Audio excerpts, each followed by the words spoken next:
Hey Taylor, I just want to thank you for coming in today. I know we've talked recently in our past few sessions about things pertaining to the profession that you're trying to pursue in college. I know you talked about going to a conference this weekend. I just wanted to hear how it went, so whenever you're ready. So I did go to the conference.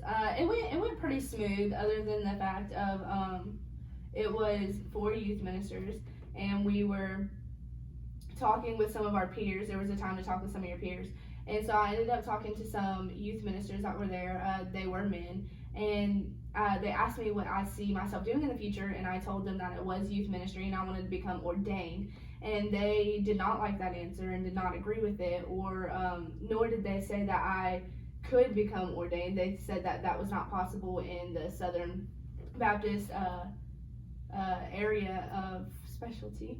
And so it kind of just really shocked me, because I was like, just because I'm a woman, and we further on the conversation, and they were like, well, it says specifically in the Bible that women can not be pastors but only teachers inside of a classroom. And I was trying to have a conversation with them, but they didn't really want to listen to me. They didn't understand my viewpoint of that, and they started saying some things. They went and talked to their other peers that they had that I didn't know. They started talking to them and saying some stuff, and I was like, I don't understand what the gossip is about and why they would say that to me, that I couldn't achieve that goal when I know that I can. Okay.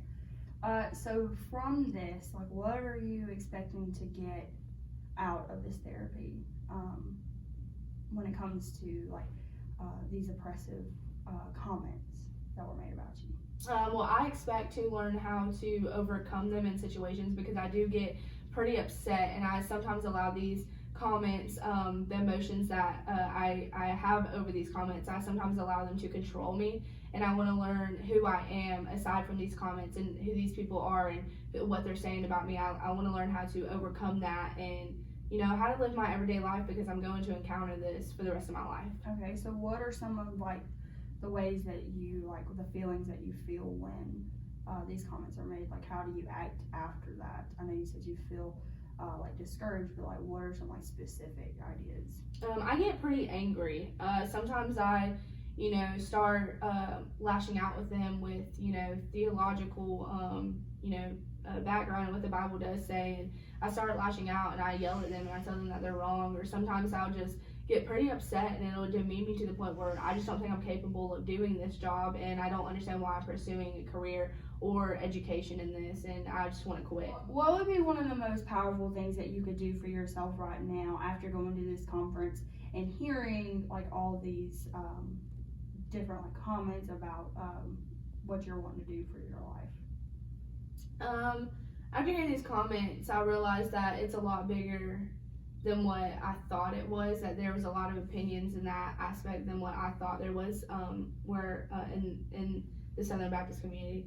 I think something that I can do is, I can figure out who I am other than what these people are saying, and I can, I think digging deep in the Word can tell me why the Lord has called me to this and how I can overcome that being a woman, because it is hard.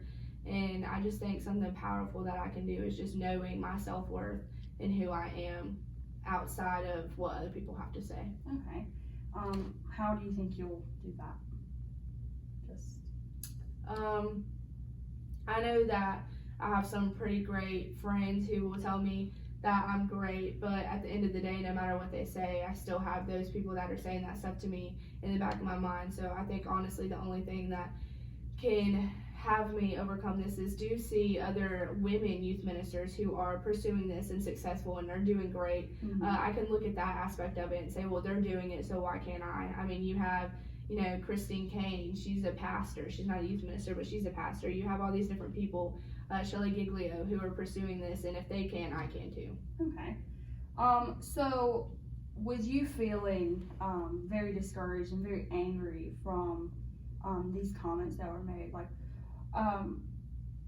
why did, knowing that you went into this, why did you choose to go into this profession?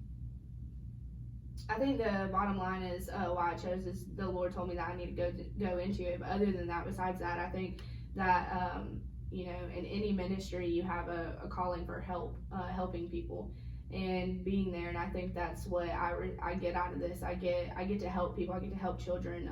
The youth are the next generation of this world. So why not go ahead and bring them up into this? Okay, so like what has changed, like socially, like what has changed your perspective on how you thought, like, going into college, learning about how to be a youth minister? What has changed from here to now? Is it just the comments, or is there anything else changed?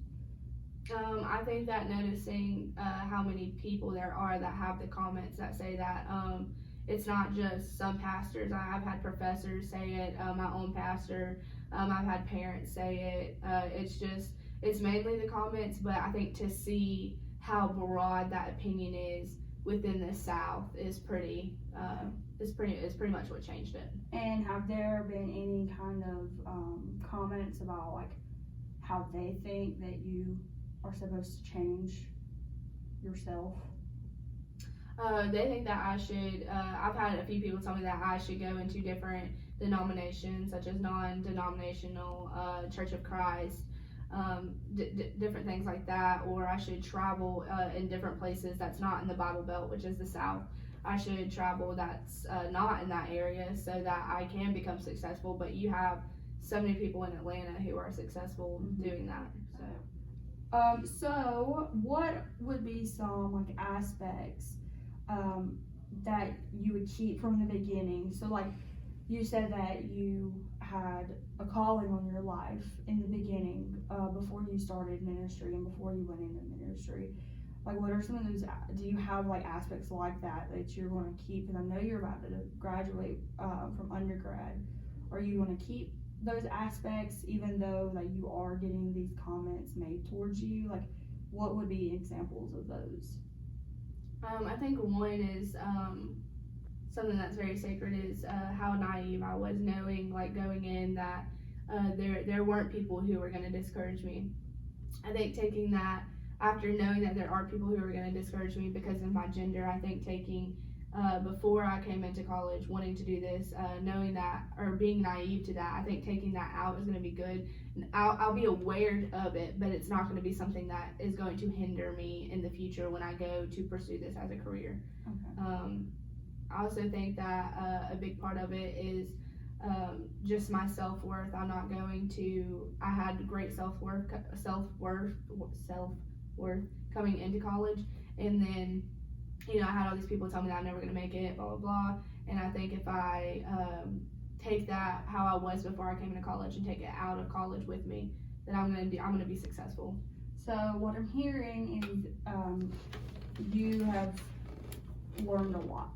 Mm-hmm. Like, you've learned multiple things about what ministry is, about who a minister is supposed to be, but you've also learned, it seems like you've learned from, like, if I'm hearing you correctly, it seems like you've learned from professors that things are in society are going to be different, and you're going to have struggles. Am I hearing you correctly with that?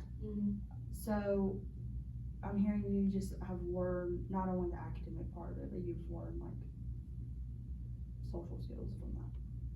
So I am glad that you have noticed the systematic depression within the Southern Baptist Convention. And even though you are aware and feel like discouraged of how the attitudes of the church have, like, affected you, you still seem to feel very capable, that you're capable to be learning what you're learning, to be able to teach students and future students about everything, and that you are capable of being ordained within the Southern Baptist Convention. But so with that, I'm so glad you came in, and I can't wait to see what happens next week.